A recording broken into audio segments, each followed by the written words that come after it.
Assalamualaikum warahmatullahi wabarakatuh. Selamat malam teman-teman dimanapun Anda saat ini sedang berada ya. Ketemu lagi dengan saya dalam keisengan untuk kesekian kalinya ya. Dan ini saya ceritanya habis kelas vibrasi dan harusnya tidur ya, tapi kok belum bisa tidur, jadi ya saya iseng untuk bikin video ini. Jadi yang akan menjadi tema bahasan singkat kita kali ini adalah tentang menerima atau accepting. Mungkin sudah tidak asing buat Anda sudah dapat banyak sekali nasihat bahwa dalam hidup ini kemampuan untuk menerima itu adalah sangat penting. Nah, kenapa sih menerima itu menjadi sangat penting pertanyaannya? Teman-teman, kalau misalkan Anda pemain sepak bola, Anda bermain dengan saya sepak bola, saya partner Anda, bolanya ada di saya. Nah,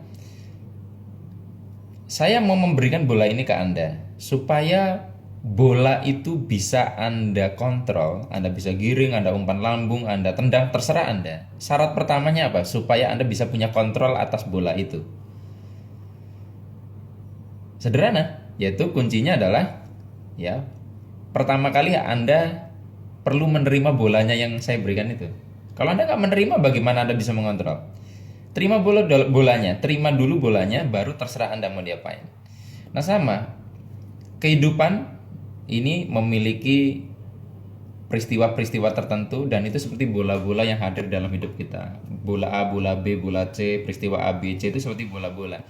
Nah, kadang peristiwa itu kadang ada yang mungkin tidak sesuai dengan harapan kita. Dan itu yang membuatkan kita menderita kan, gak ada gap antara kita dengan realita.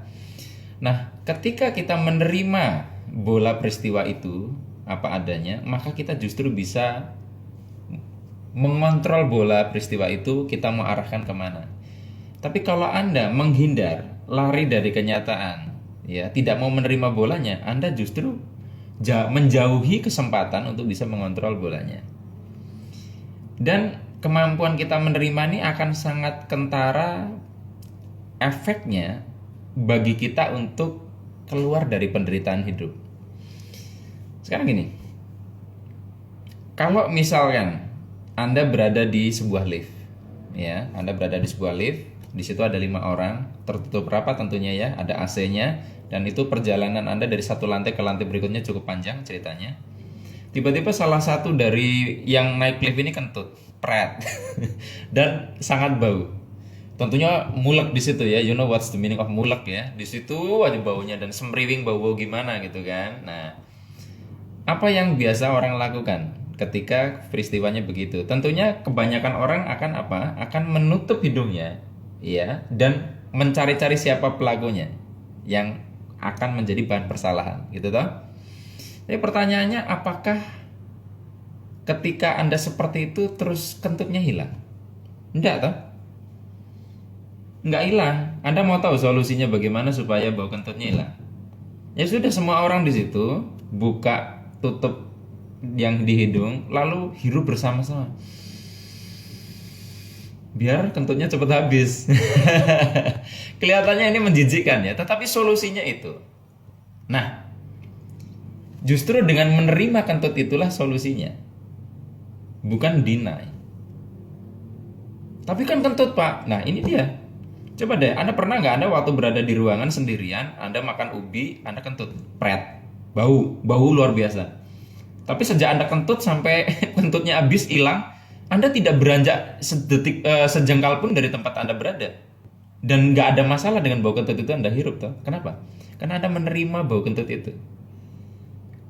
Nah, ini nyambung dengan pembahasan yang video sebelumnya. Kenapa Anda menerima? Karena merasa kentut itu bagian dari diri Anda. Ya, tapi kalau misalkan orang lain yang kentut, coba pret, mungkin secara kualitas dan objektivitas kadar kentutnya itu lebih bau Anda. Tapi kalau teman Anda yang kentut, itu rasanya lebih bau dibandingkan kentut Anda sendiri. Karena itu Anda tidak menerima itu. Nah, jadi bagi Anda yang saat ini mungkin mengalami sulit untuk menerima, sulit untuk growing up, untuk naik ke tahapan pencapaian yang lebih tinggi, kuatkan pondasi di menerimanya. Karena kalau udah menerimanya kuat, akan naik ke atasnya gampang. Kenapa saya membuat logika seperti ini? Karena saya pernah ketemu orang yang ketika saya berikan motivasi, dia justru malah marah. Karena dia terlalu down banget ketika diberi motivasi. Yakin bro, pasti bisa bro. Apa yang terjadi? Dia malah ngomong, lu ngomong gampang, gak ngerasain jadi gua gitu. Nah, orang yang terlalu down itu bisa menolak nasihat baik. Jadi kalau ada orang yang membenci kalimat bijaksana, alergi dengan kata-kata motivasi, dia lagi down banget itu. Karena saya pernah dulu mengalami keadaan itu.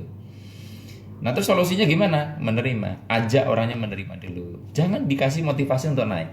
Terima, sabar, ikhlas, ya, supaya dia bisa menerima kenyataan yang sedang terjadi. Kalau dia sudah bisa menerima, baru kita ajak untuk motivasi yang lebih tinggi. Kuncinya diajak menerima dulu. Iya. Baik teman-teman, hanya itu yang bisa saya bagikan. Toh ini juga cuman iseng ya, cuman curhatan. Sampai ketemu lagi di casingan yang selanjutnya. Semoga bermanfaat. Saya akhiri. Billahi taufik wal hidayah. Wassalamualaikum warahmatullahi wabarakatuh.